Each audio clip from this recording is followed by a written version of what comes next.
What's up, everyone? Welcome back to another episode of A Playmaker's View. I'm your host, Jayme. I'm super excited to have this guest on. I've got Jalani Williams, a former classmate of mine. He went to Parkway North, played football there, ran some track, but he's now at Mizzou, and he's killing it over there. Hopefully he gets a lot of playing time if they have a season. We'll see what happens.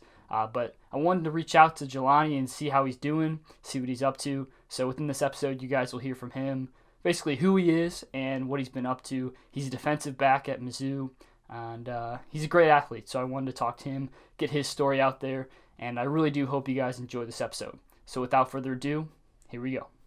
All right, guys. So like I said, I have Jalani Williams joining me on the podcast. I want to thank Jalani for joining me.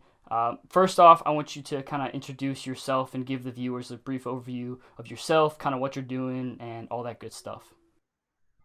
Hey guys, I'm Jalani Williams. I play safety here in Missouri, from St. Louis, Missouri. Going to be a sophomore in the class on red shirt, freshman this year. Right now we're just going through workouts and stuff during the summer training. Gotcha. So the first thing I want to ask you is, growing up, where did your passion start for football? Was there someone or something that kind of, impacted you to go into football? Yeah, so like I said, when I was like little, like 4 or 5 years old, my dad coached this football team called Matthews Dickey, and my brother played for a team. And just going out there and watching my brother every weekend and watching my dad coach, I just knew that was something I wanted to do. Because my dad really never pushed me to play sports or football. That's just something I just grew up around. I wanted to do that, you know Mhm. what I'm saying? Watching my brother made me really want to go at it. Yeah. So moving forward, you went to Parkway North with me. Was there some sort of moment at that Parkway North time in your career that really, helped boost your career, help influence you, I guess, to play football at the next level? Yeah, so my sophomore year, pretty much that's when I really started getting attention. That's probably because my freshman year, I really wanted to have a bigger role. And from my freshman summer going to my sophomore year, I just worked out every day, and I just try to make sure I just can do the best that I can to be the best person I be to become who I am today. And just being on that team my sophomore year, I wanted to have a validation from the other players that I'm here to stay and I can play on this team with them being a younger guy. I just never wanted to mess up because I was so young, and I always wanted to be that guy on the team to help the team win as we did that year. Gotcha. So kind of have a chip on your shoulder. Before we get into the whole Mizzou stuff, I want to ask you, what made you choose Mizzou?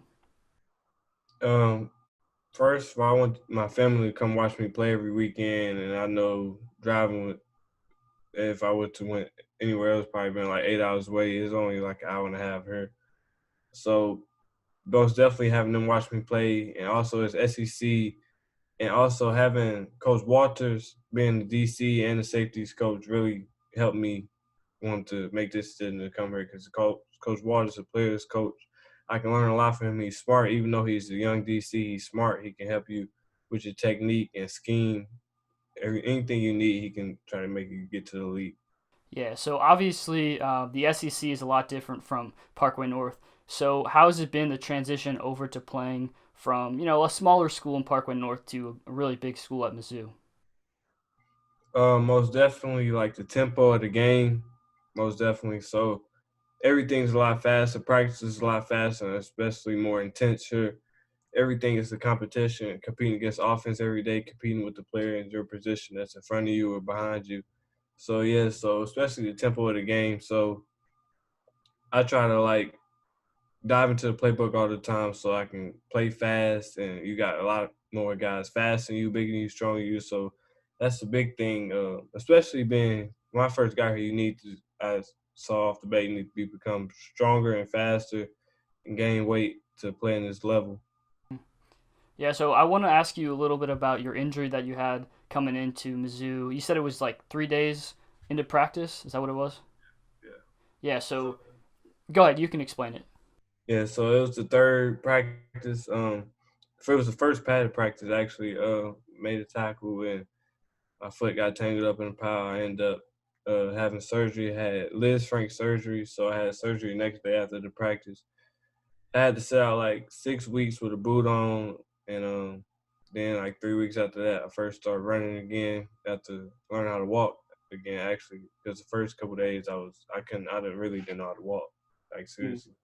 So yeah, so that was pretty hard. Then going into summer, it was just me just trying to run and catch up with the players that's already been there and been going more than me. So yeah, so that's pretty much that slowed me down. Yeah. So looking forward, what is it looking like for your playing time? Obviously, you're fighting for a starting spot. So how has that been competing with your teammates? It's always better. It's always good to have competition. And me, I always got a chip on my shoulder. I didn't come here to sit behind anyone, but I always got the utmost respect for the guys in front of me. They're two seniors that done nothing for me. That's not done nothing but um, coach me and help me through. Ever since I got here day one, they've been wanting to help me learn the playbook, get better at my technique. I always watch them guys, especially Tyree, the guy that's in front of me, Tyree and Bless. So they everything I can take from their game to help me improve mine. Because those guys got a lot of good game with Bledsoe and his cover techniques and Tyree's speed and being able to come down and be physical. Always try to learn from them guys. Yeah, so not just the physical aspect, because you're a great athlete, you did track, basketball, football in high school, but I want you to dive into the whole mental aspect of it. What do you do day in and day out, on and off the field, just to prepare yourself for being an SEC football player? So yeah, like I was saying, mentally, especially when I first got here, mentally, especially being hurt, I was I I didn't know how to like be there like mentally in practice because I was just thinking it was all up in my head talking about some like I know I should be out there but I was hurt. I was getting held back, but it's a lot of mental that goes into playing SEC ball. So like being able to like off the field, like I told you, it can become overwhelming on the field and stuff. So off the field, I try to dive into my Christianity and my faith. So I try to go to like it's this thing here in town called Veritas with college students, like Bible study, going to church and just diving into my Bible, trying to keep it level headed. Yeah, that's another thing I wanted to ask you is just for any player out there, it doesn't have to be football, but any sport. If someone's going through a tough time, what is there to do for someone who feels stuck? Like, what is your best piece of advice for them? Um, what I did when I was hurt, I always need somebody to talk to. My parents was there for me at all times. So even if you don't got your parents figure, you have somebody in your life that can be a mentor for you to guide through tough situations, even if it's your counselor, your coach, anybody, they all there for you. So that was pretty much me trying to lean on somebody else to grab that other strength that I was missing and getting it from them. But also, you can become stronger by yourself too. Just reading books, like I said, reading the Bible, just going out. I used to go on, especially during quarantine, this past quarantine, I used to go on drives just trying to just cool my head because I was working out every day. I know I want to go for this starting spot. Just trying to chill and just try to be a normal person for once can be good for your mental. For sure. So speaking of the Corona stuff, I wanted to ask you how you guys are handling that stuff at Mizzou and what it's looking like for this upcoming season.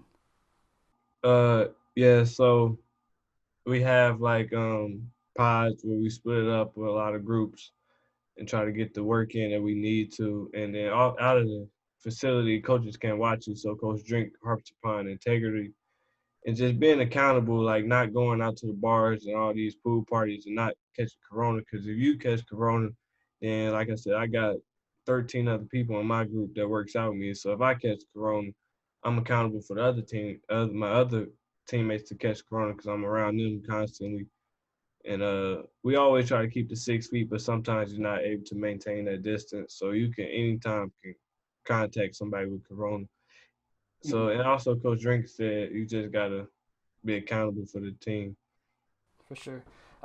One other thing I wanted to ask you, you talk about your teammates a lot and some role models. Has there been, when I think about Coach Button or like you said, your dad, has there been someone who's really helped you throughout your whole life and career that you really looked up to? Um, like I said, it's pretty much my parents and my dad, pretty much, and also my brother. Like I said, watching him play, especially in high school and I was in middle school, watching him play, high school, I always wanted to model my game after him. He was being physical, whatever's being physical and catching picks, anything. I always try to be like him. And my dad always like ever since up to high school, he always was on me after every game, after every practice, making sure I was doing everything I could to become a better player, even though it was constructive criticism. Never take it so personally. That's your dad. He wants like I always knew he wanted the best for me. So yeah, and then when I got to high school, it was more of me being hard on myself more than him. He was just there like for me to bounce ideas off of or to watch film with to see what he think about what I did this play or what I did this game. So yeah, it's pretty much when I got to high school, it was on me. So when I got here and I was by myself, it was pretty much hard. It was easy for me actually to become like my own critic and knowing that sometimes I'm on my own and I gotta like live up to what my coaches expect out of me.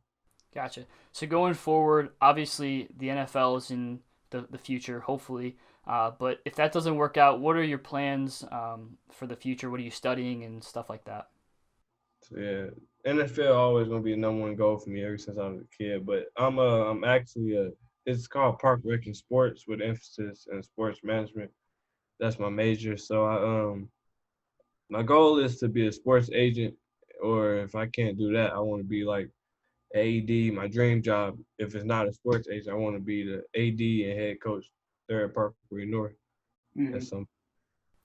Yeah, I think that'd be a pretty good job, and you'd be able to show your influence to those kids. I wanted to ask you if there was one thing that you could, tell other people. You talked about your faith and all that stuff, but what is something growing up, when you're grinding and working hard every day? What is something to, when you have that chip on your shoulder? What can people do to, be better than the competition? Um, I always got this from like, especially like Kobe Bryant. He got this mentality as in like you always don't know your competition is doing. You only know what you can do. So if you outworking yourself every day, you know you're outworking the competition. So if you work out at 8 a.m., competition not probably not awake by then. So you always got to jump on your day. So and then if you work out at least 2 times a day, they probably only working on one. That's how I always think of it. So always like you never know what the competition is doing, so you always want to be hard on yourself and always try to tell yourself they might be doing this, so you want to go at extra rep or something like that. Always Gotcha. push yourself to do more than what you think you can actually do. Yeah, for sure. So I think we're gonna close up, and I really do appreciate you coming on. I hope the best for you, your ankle healing. Hopefully, you're at 100% still. But if you have any final thoughts, please let me know. But I really do appreciate you coming on, and I hope for the best for you, man. Yeah, Jamie, I appreciate you having me and being able to tell what I go through on a daily basis here on my story, how I got to where I am today. And I always just try to strive for more. And I always wish like people watching or if I got role models here watching, I always want them to become if they think they want to be me, be better than me. That's how I always thought. I always want to be better than who I looked up to. All right, guys, so that's going to do it for us here on a Playmaker's View. Before I conclude things, I wanted to say thank you again to Jalani. He's an outstanding athlete and an even better person. Went to high school with him, got the pleasure of growing up and watching him play.